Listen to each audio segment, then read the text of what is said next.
Մինչ Եվրատեսիլյան եռուզեռը համակում է ողջ Եվրոպան, Հայաստանում գրքերը բորբոքվում են հավանական պատվիրակի շուրջ։ Թեև Հայաստանի հանրային հեռուստաընկերությունը դեռևս պաշտոնական դրություն է պահպանում, լրատվամիջոցներում եւ սոցիալական հարթակներում ամենակննարկվող անունը մեկն է՝ Սիմոն։ Արդեն շուրջ 1 ամիս է, ինչ երգիչը անդադար շնորհավորանքներ է ստանում իր երկրպագուներից եւ գործընկերներից, սակայն մեր հավաստի տեղեկություններով այս պահին որևէ հաստատված որոշում չկա։ Չնայած լուրերի տարածմանը պաշտոնապես դեռ չկա հստակ հայտարարություն Սիմոնի թեկնածության մասին, ինչը համացանցում հանգեցրել է բուռն քննարկումների։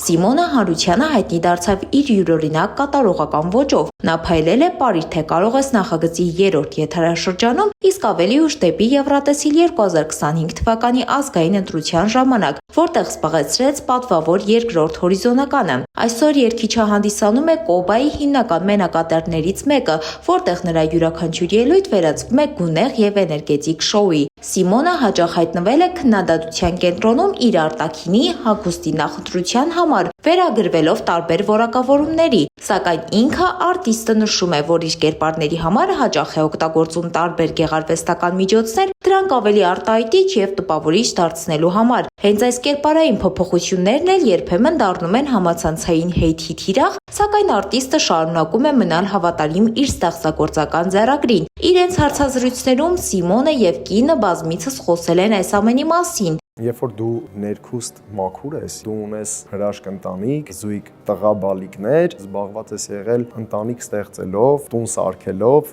որը որ հարիր է հայ իսկական տղամարդուն, դա իմ կերպարն է, որտեվ երբ որ ես ընդհանրապես ամեն օր բարձրանում եմ բեմ, միշտ ներկայանում եմ այդ կերպարով։ Սիմոնի հաջողության գրավականը նրա ամուր թիկունքն է, նրա կինը երգչուհի եւ պրոդյուսեր Անուշն է, ով ոչ միայն նրա կյանքի ընկերն է, այլև մասնագիտական ուղղորդողը։ Հենց Անուշն է ժամանակին ավտոմեքենայի մեջ լսել ամուսնու երգը եւ հասկացել, որ նա պետք է լինի մեծ բեմում։ Հարցազրույցների ժամանակ Անուշը չի թաքցնում հիացմունքը, որ իր ամուսինը իդեալական է եւ ամեն բան անում է մեծ սիրով։